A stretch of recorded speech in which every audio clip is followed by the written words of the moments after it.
I continue my reading of Pope Benedict XVI's encyclical letter entitled Caritas in Veritate, which is to say, integral human development in charity and truth.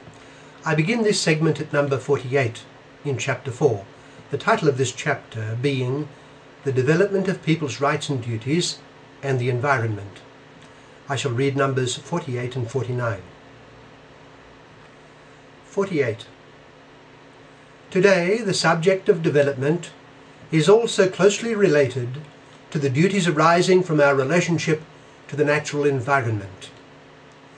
The environment is God's gift to everyone, and in our use of it, we have a responsibility towards the poor, towards future generations, and towards humanity as a whole. When nature, including the human being, is viewed as the result of mere chance or evolutionary determinism, our sense of responsibility wanes.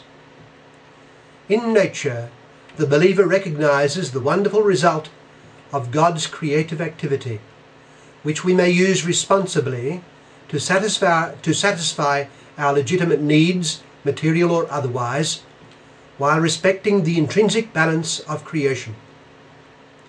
If this vision is lost, we end up either considering nature an untouchable taboo, or on the contrary, abusing it.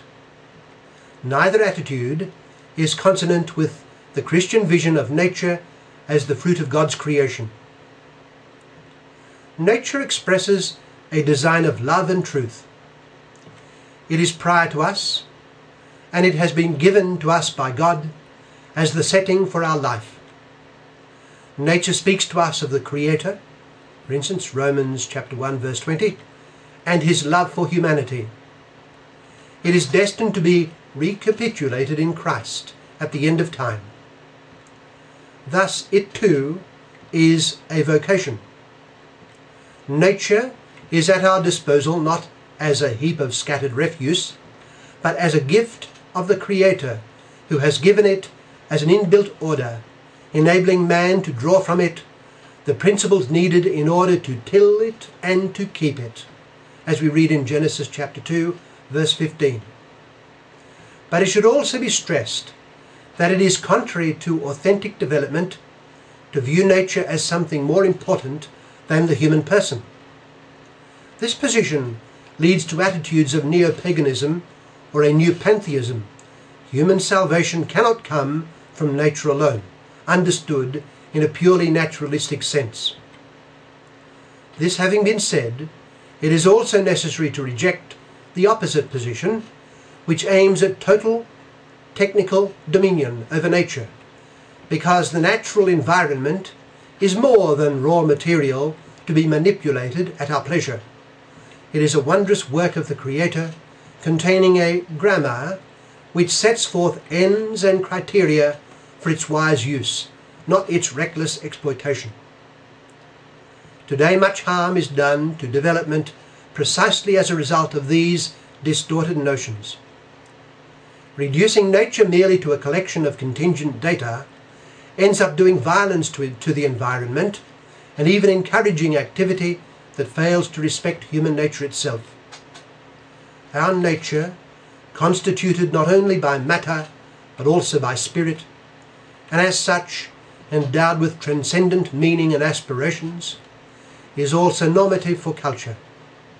Human beings interpret and shape the natural environment through culture, which in turn is given direction by the responsible use of freedom, in accordance with the dictates of the moral law.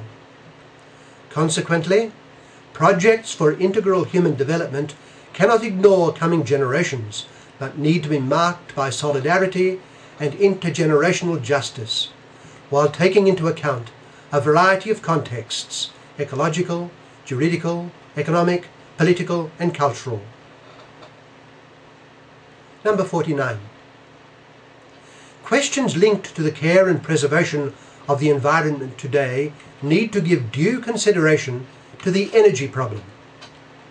The fact that some states, power groups, and companies hoard non-renewable energy resources represents a grave obstacle to development in poor countries.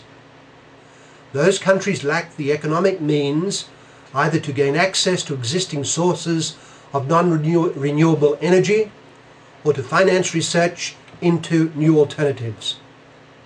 The stockpiling of natural resources, which in many cases are found in the poor countries themselves, gives rise to exploitation and frequent conflicts between and within nations. These conflicts are often fought on the soil of those same countries, with a heavy toll of death, destruction, and further decay. The international community has an urgent duty to find institutional means of regulating the exploitation of non-renewable resources, involving poor countries in the process, in order to plan together for the future. On this front too, there is a pressing moral need for renewed solidarity, especially in relationships between developing countries and those that are highly industrialized.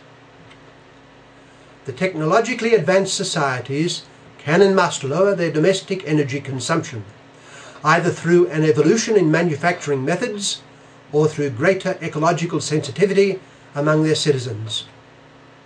It should be added that at present it is possible to achieve improved energy efficiency while at the same time encouraging research into alternative forms of energy. What is also needed, though, is a worldwide redistribution of energy resources, so that countries lacking those resources can have access to them. The fate of those countries cannot be left in the hands of whoever is first to claim the spoils, or whoever is able to prevail over the rest. Here we are dealing with major issues. If they are to be faced adequately, then everyone must responsibly recognize the impact they will have on future generations, particularly on the many young people in the poorer nations who ask to assume their active part in the construction of a better world. In my next segment, I shall continue reading from this and from this chapter 4, beginning at number 49.